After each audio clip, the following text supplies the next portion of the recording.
Jeremy Studinsky. I'm a demi-soloist with Colorado Ballet, and I'll be dancing as Mr. Hyde.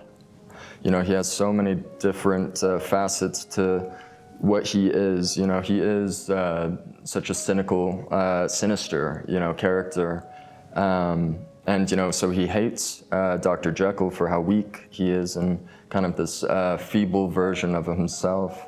And that's its own beast.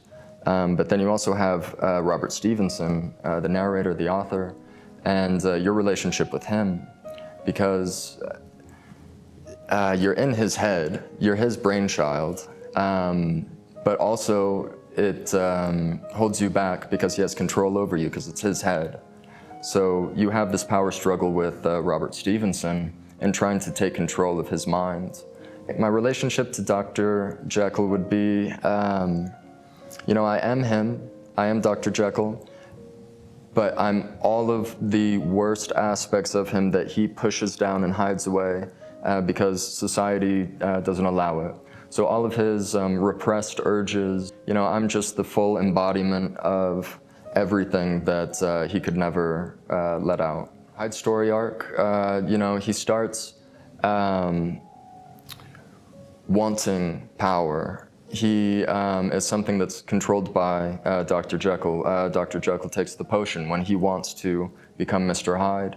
And I think that lack of control is what drives both of them crazy, really. So as Mr. Hyde takes more and more opportunities to commit sinister acts, he gains power. And so by the time, the second act comes around, you really are showing him that, you're trying to take his place. And I'm not sure Mr. Hyde really realized what that means if you get rid of Stevenson, because if there isn't a Stevenson, well, there's not a Dr. Jekyll or a Mr. Hyde.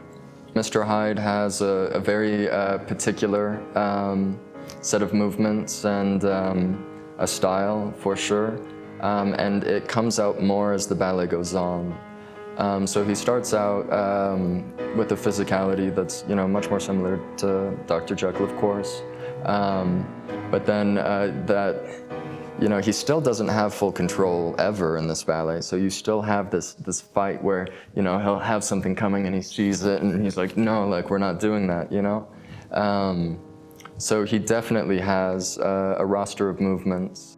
The depth in this dramatic acting is, special, unique, and just of the utmost importance.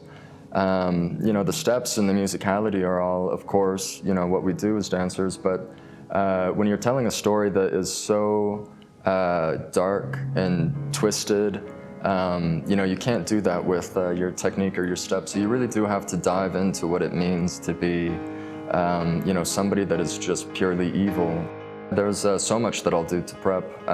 This role in particular, there are so many movies out there for Jekyll and Hyde, and each one is so different. It has its own little nuance and touch.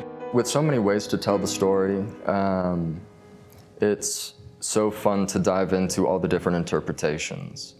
And so reading the book, the films, even various other thrillers, horror movies, a lot of roles are fairly comfortable and come easy, but something like this where it's just so, it's sinister. It definitely takes a lot to get into that mindset and figure out how somebody would hold their face or how somebody would walk into a room when they are that, dark and they have intentions that are so completely foreign to you. So with telling the story of good and evil, the beginning, Dr. Jekyll's looking for a solution for the people in the insane asylum.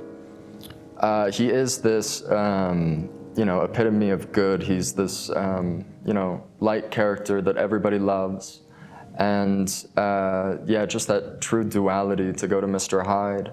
So there can be two dancers on stage and it's very clear. They might not even be doing much, but you do absolutely see, the good and the evil, the the right and the wrong, and it's a very powerful piece, especially with how simple it can be at times. Sometimes that hits the hardest. It's an emotional journey that is not common.